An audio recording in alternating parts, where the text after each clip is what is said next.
How is it possible that God's grace can move us freely to make saving acts of faith, hope, and love? Isn't this simply a contradiction?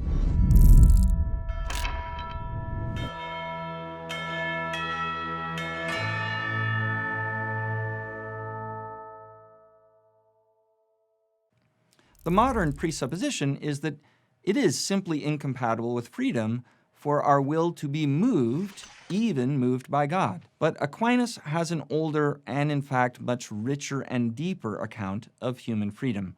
We need to unpack it a little bit. First, the modern understanding. Freedom, in a modern understanding, often means to choose without constraint, to opt for whatever I determine, or to put it a little more technically, to choose between contraries. So, I walk into a restaurant and I look at the menu. I have a range of possibilities before me. I could eat chicken or beef or even fish, and I opt for whatever I choose. And if anyone tells me what to choose, or pushes me to choose one option rather than another, then it seems like my freedom has been limited or diminished. Now, this modern understanding of the nature of freedom is only partial, and Aquinas would say it's a misleading description of human action. So by thinking with Aquinas, we can go deeper in understanding the human will and thus human freedom. St. Thomas Aquinas would say, in every choice we make, we're aiming at something that we regard as good. And if we don't regard something as good in at least some respect, we'll never choose it. Our will, therefore, is not primarily a faculty of choosing, of opting between contraries. Choice is only one of the acts of the will.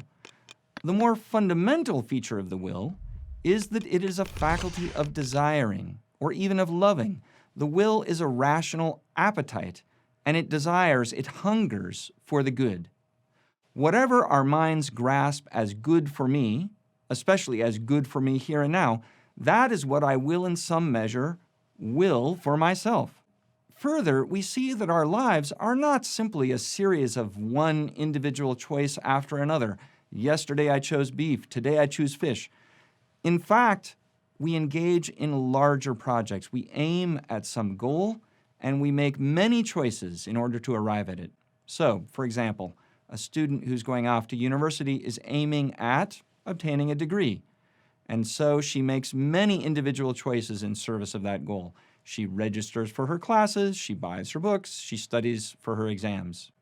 And an athlete who wants to compete in the Olympics, he'll get up early in the morning in order to train, he might lift weights, eat a special diet, and even if sometimes he doesn't feel like doing those things, he still chooses to do them because his mind apprehends his training as good in view of his end, competing in the Olympics. So he chooses those things freely because his will is focused on the end and regards this training as a good means, or the best means, to get to what he desires. So if we think about this, we begin to see that freedom, or our act of free choice, is something that emerges from the will as it desires some end as good.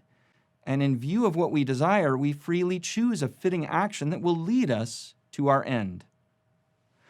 Aquinas would tell us at this point to step back and look at the many ends or goals that human beings can set for themselves and the many individual choices they might make to reach those ends.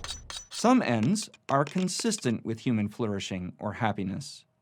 But there are other goals that we might mistakenly set out to pursue, but that will only lead us to frustration. Aquinas thinks, for example, that pursuing money or power or fame or honor, if you make it your ultimate end, these things, they will not make you truly happy.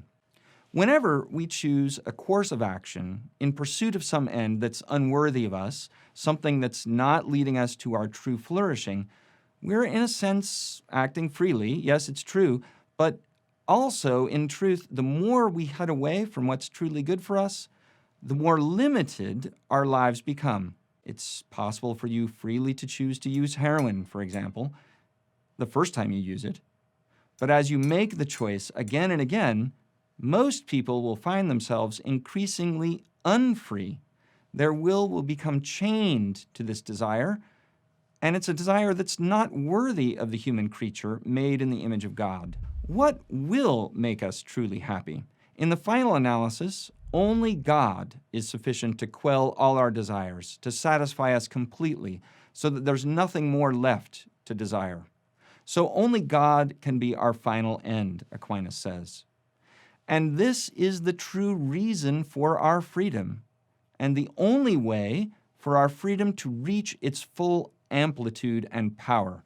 We have the powers of intellect and will so that in this life we would freely know God by faith and love Him by supernatural charity. But if we use those powers in order to pursue something incompatible with God, then we're in fact reducing the scope of the human person.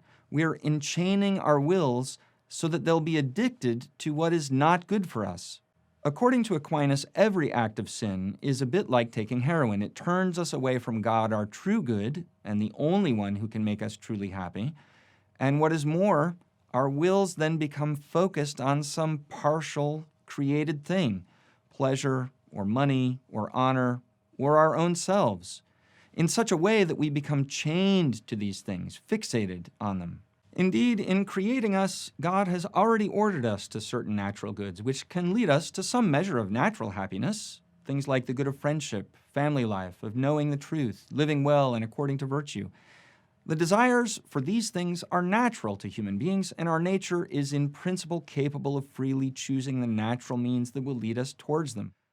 But the highest good of the human person is to dwell in eternal life with God, and this is something that is infinitely above our natural capacity. But God, by the gift of His grace that comes to us from Christ, can freely move us to desire and to choose to love God above all things, to believe the words of Christ, to entrust ourselves to the power of His sacraments, to profess the faith of the Church. And when we do these things, we are in fact experiencing what our freedom was made for, in its full amplitude, to know and thus to love the supreme good for its own sake. For readings, podcasts, and more videos like this, go to Aquinas101.com. While you're there, be sure to sign up for one of our free video courses on Aquinas. And don't forget to like and share with your friends, because it matters what you think.